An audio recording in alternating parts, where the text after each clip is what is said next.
Good evening, you're watching Estuary TV News. Coming up, Culture Vultures. The old town in Hull prepares for the city's big year.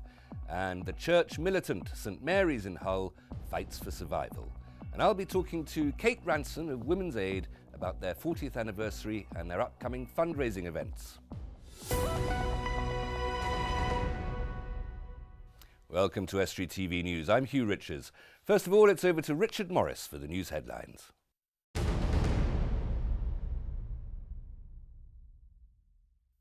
Hello there. Schools aren't trying hard enough to engage with industry and show children the route into well-paid jobs in the region.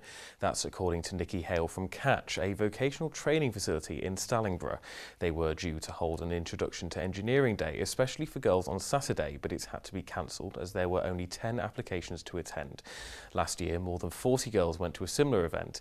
Nikki said it's particularly difficult to engage schools in the area and says employers have the same problem. I think schools definitely need to do more to promote careers in this region, full stop.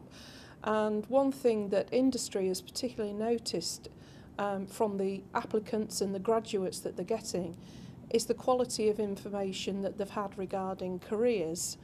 And industry is willing to engage with schools to get this, to improve this careers advice and guidance. But all the time, the schools expect industry to go to them. A housing charity has suggested that Parliament could save £120 million over 5 years by moving the Houses of Parliament to Hull.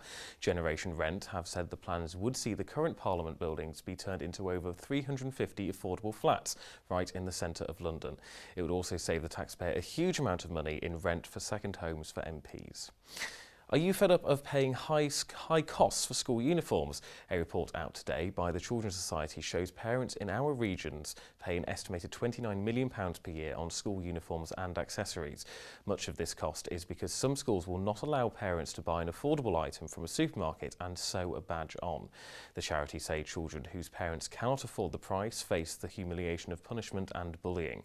A total of 21,400 children have gone into school in incorrect, ill-fitting or unclean uniforms just because of the cost. The fire service unveiled a fire engine with a difference in Hull city centre today. The fully operational vehicle has a bright blue wrap to raise awareness of prostate cancer as part of a partnership with 8 other organisations. That's all from me for now, and I'll be back with more news soon. If you have any news for us in the meantime, please call us on Grimsby 01472 3155553. Bye for now.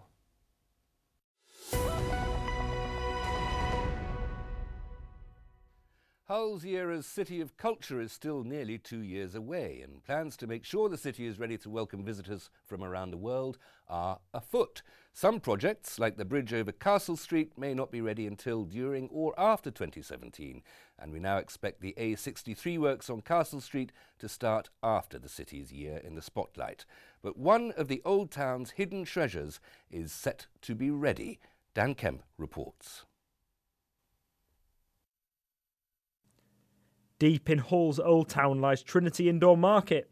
Built in 1904, it contains many independent retailers, but with Hull's year in the spotlight approaching, Councillor Mary Glue, Lord Mayor of the city and chair of the Trinity Quarter Panel, believes now is the time to bring the market back as a focal point for the city.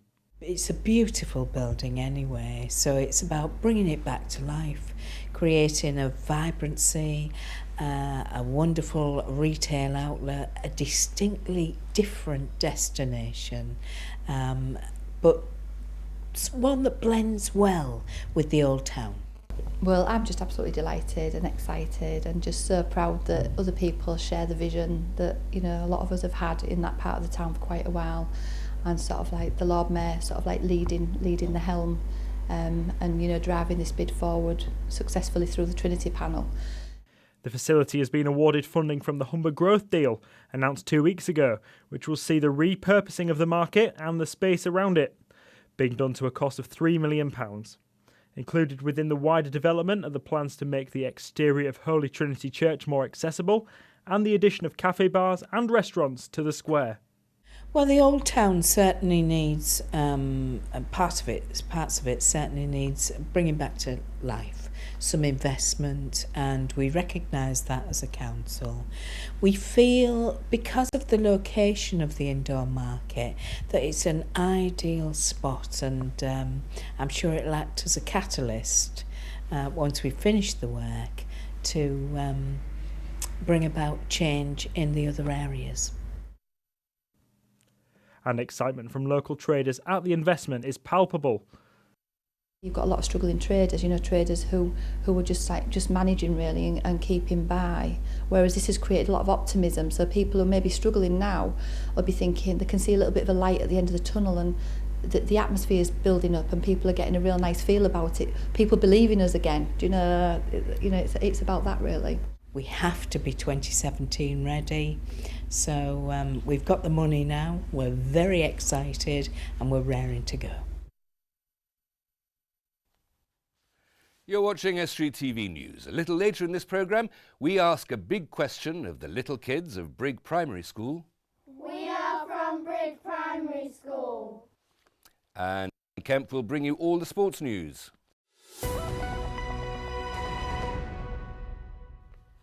Here in the studio, I'm joined by Kate Ranson, Support Coordinator of Women's Aid, which now celebrates its 40th birthday and which is short of money. Kate, thank you very much for coming in. You're welcome. Just tell me very quickly, what is Women's Aid? What do you do? Women's Aid is a registered charity and it supports victims of domestic abuse. That's mostly women and children, but we also support male victims.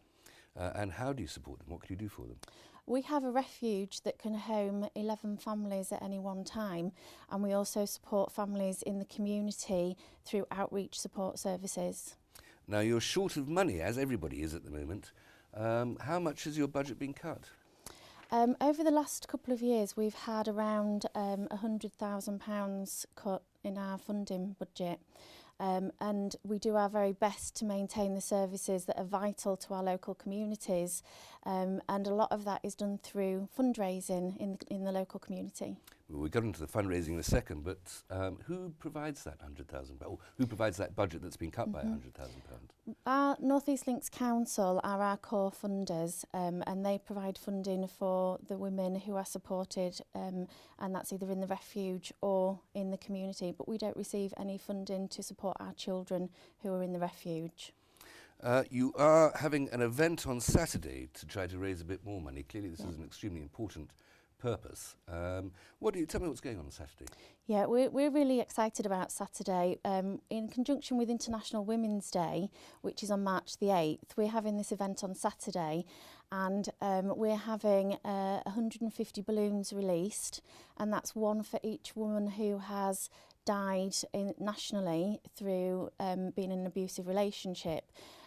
That's quite sad really. We had the same event last year and it was 136 deaths. And so we think it's really significant to remember all of these victims of domestic abuse by raising awareness and by raising funds for our services. Where is the event happening and what time should people be there if they want to contribute? Yeah, it's at the Women's Centre in Briggergate and it starts at 10 o'clock and the balloon release is at 12 o'clock. You'd mentioned that that's an appalling number, 150 women killed in a year in the UK this last year by partners in domestic violence. And yet, I keep my eye on the news and I don't see 150 convictions of murder. No. Sometimes the media, when these deaths are reported, report them quite quietly. It's something that we quite strongly look out for, and we always there's a site called Counting Dead Women that we watch daily as well, because these deaths are always reported as deaths through domestic abuse. Quite often they're associated with drug abuse, alcohol abuse, and put down to other factors, not domestic abuse. Your organisation celebrating 40 years. Yes. Has it been, well, it sounds very traumatic 40 years. The fact that the problem still exists after 40 years is tragic in its own right, but that's quite an achievement, isn't it, going for 40 years as a solution to that problem? Yeah, it certainly is. And our organisation, certainly Women's Aid North East Links, started with 5 members of staff. And we now have 27 members of staff, and our organisation supports 90 women in the refuge each year and 120 children. and 300 women, in the community each year. So we know that there's still a need for our services, and we try to tailor those services to the needs of the victims of abuse. And those numbers just represent the people that you can support in North East Lincolnshire? Yes. But there are other similar organisations across the country? Yes, nationally, yes. So everybody needs the same support. Absolutely. Kate, please don't go away. We'll come back to you in just a moment. Okay. It may be the oldest church in the city, but St Mary's on Lowgate in Hull faces an increasingly vulnerable future. Unless the church can raise over £1 million over the next 5 years, it could fall into a state of disrepair. Richard Morris congregated to find out more. St Mary's in Hull is looking for financial help from sponsors and residents of the city as the building needs regeneration. Speaking to Estuary TV, the vicar of St Mary's explained that unless people use the building and donate, they will lose the city's oldest church. Well, we have the problem of making a lot of money somehow. Everyone says the church is rich. Well, we're not. We're very poor. We haven't got accessible money to make this place right, at the present time. And we're looking for probably about £1.6 million over the next 5 years, a 5-year project. If we don't do something with the fabric, it will start to deteriorate quite badly. I mean, we can flood here, being so close to the River Hull, our basement floods. We don't really know when we start to pick up the floors, what we're going to find beneath the floors. So it's a bit risky, but whatever, we can't function as a parish church in doing all the pastoral work and the social work we do without getting the building up to scratch and fit for purpose. That's our aim, is to get this building really up for purpose as a meeting place, a gathering place for people in this part of the city. And the church are hoping that by running local music evenings that they can gain additional revenue for the building. Yes, we've been running concerts now for approximately 18 months. The concerts have covered a different range of musical genre, and every one of them, from an acoustic point of view, has worked. And to the extent that although one artist had a very small audience and travelled up from the south coast, he's coming back again in June to perform. He enjoyed it so much performing here.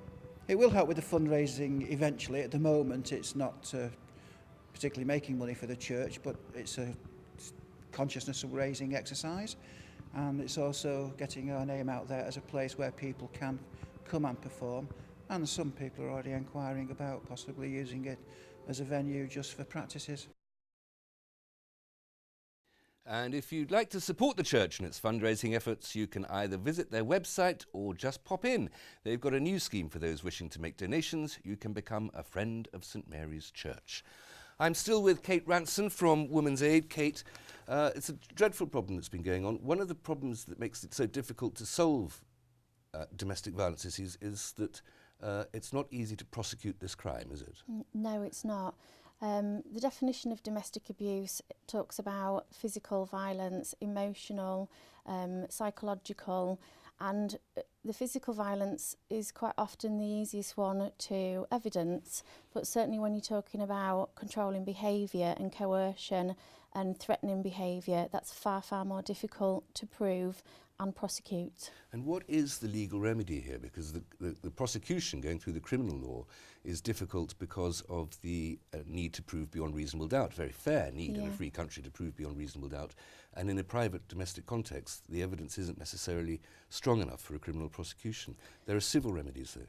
Yeah, I think certainly one of the things I would say is anyone who's experiencing domestic abuse and has concerns about how they're going to get support is to pick up the phone and speak to Women's Aid or the police or certainly any other local organisation that can support them with advice and support going through the court procedures. You suggested before that people sort of don't necessarily come forward when they're suffering from this crime. Why is it why is it that it's an underreported crime? Gosh, if we had the answer to that, Hugh, that would make things an awful lot easier, because we have to primarily think about keeping people safe. The answer to the question, why doesn't a woman leave, is a very long and complicated answer. So, and also paramount in that is keeping a woman and the children safe. And so I don't know the answer to that. It's almost as a matter of the fact that the safety is more important. I mean, we'd all like to see justice done. Yes. We'd all like to see, and it's usually men who are committing this, the domestic violence, we'd all like to see them locked up, but it's more important, as it were, to stop the crime rather than to punish the previous criminal attacks. Certainly, yeah. But I would say to anyone who's afraid, domestic violence is a crime and it should be reported to the police. So pick up the phone and report it to the police and then get support. Now, your organisation is doing such good work here. You have some shops as well. We do, yes. We have 3 charity shops on Grimsby Road, or 3 are on Grimsby Road. We have a clothes shop, we have a furniture shop, and we have a bookshop. And everything that these shops make in terms of profit goes to supporting our funds, our services, so that we can support women and children in the community. And anyone can take donations to those shops. Okay, and of course, just to remind ourselves, you've got the event on Saturday. It's International Women's Day. Now, who set up the International Women's Day idea?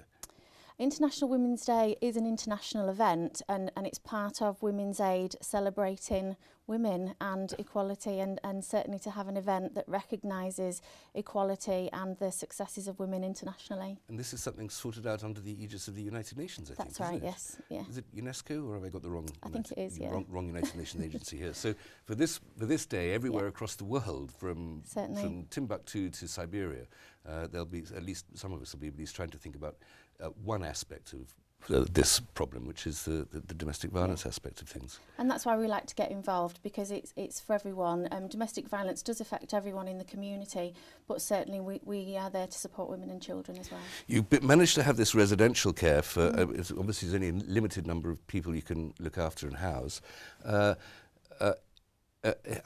Is that everybody? Do you have enough beds?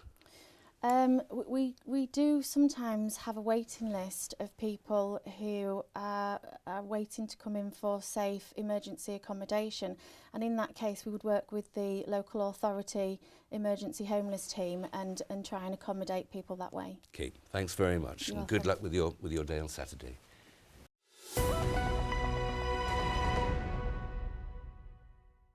Big questions for little kids now. This week I want some answers from the pupils of Brigg Primary School. Next week we have this year's second Friday the 13th. We ask them about superstition.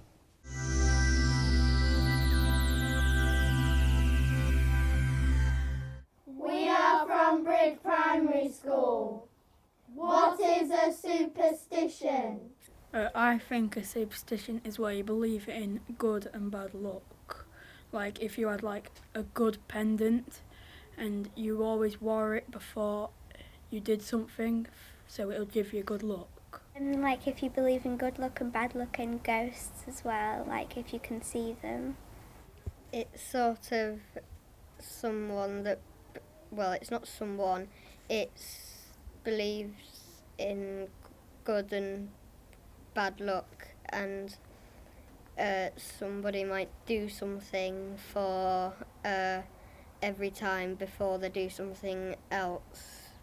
I think a superstition is when you pick up a coin and you give it to somebody is good luck, and you put up a calendar before New Year's Day is bad luck. I think it is like, for example, if someone said, I think something bad's going to happen, I think it maybe does happen, like a bit like karma or something, like that. And because I've done that before, I've said, oh, I think something bad's going to happen, and then it does happen. Our new feature, campaigns to save the subjunctive and the adverb and to fight the split infinitive and the dangling preposition, neither of which are strictly ungrammatical. We ask you to spot the mistake.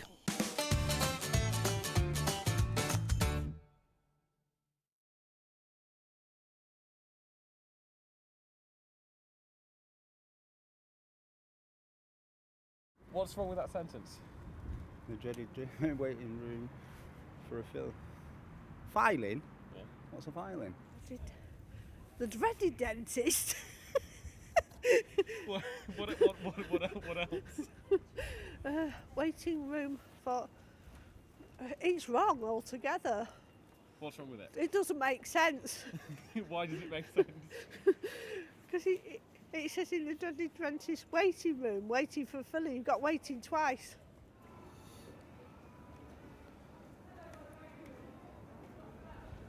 Filling should be 2 hours probably.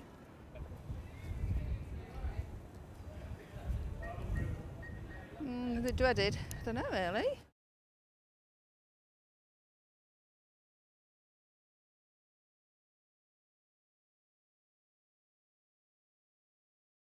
Filling, right, okay.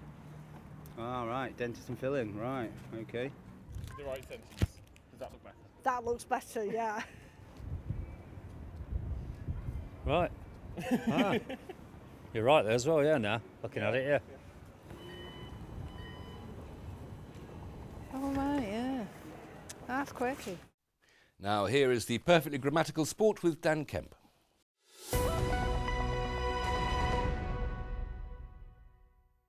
Hull City will look to bounce back from their defeat at Stoke at the weekend as they host Sunderland tonight. The Tigers hope to welcome back strikers Nikita Jelavic and Damon Doy into the starting lineup. Meanwhile, Scunthorpe United are at fellow playoff chasers Fleetwood Town. Tonight's Hurts are 3 points better off than the Iron, who do have a game in hand over many of the sides above them. The assistant manager of North Ferriby United has said it's beyond his wildest dreams to take a team to Wembley. The Villagers overcame being behind in the semi-final and having a man sent off in extra time to make it through to the FA Trophy final, which will take place on Saturday the 29th of the month. It's still struggling to sink in, to be perfectly honest. But obviously, all the media sort of coverage we're getting and all the well wishes and people sort of contacting you, it's been a busy time.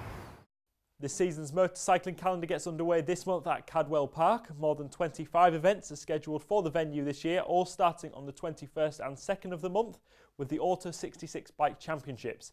Of course, this year it also sees the likes of Sir Bradley Wiggins take to the circuit for the British Cycling Time Trial, which happens in June.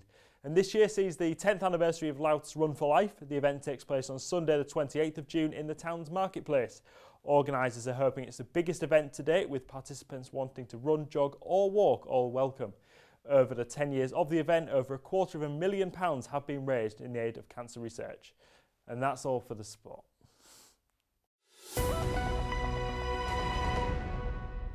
That's all we have time for. Thanks very much, Dan. Kate, just remind us when's the event, where and when for this event for Women's Aid? It's on Saturday the 7th of March and it's 10 a.m. till 1 p.m. and it's at the Women's Centre Brigade. That's very nice. Thank you very much, Kate. Details for contacting on the screen. Until tomorrow, good evening.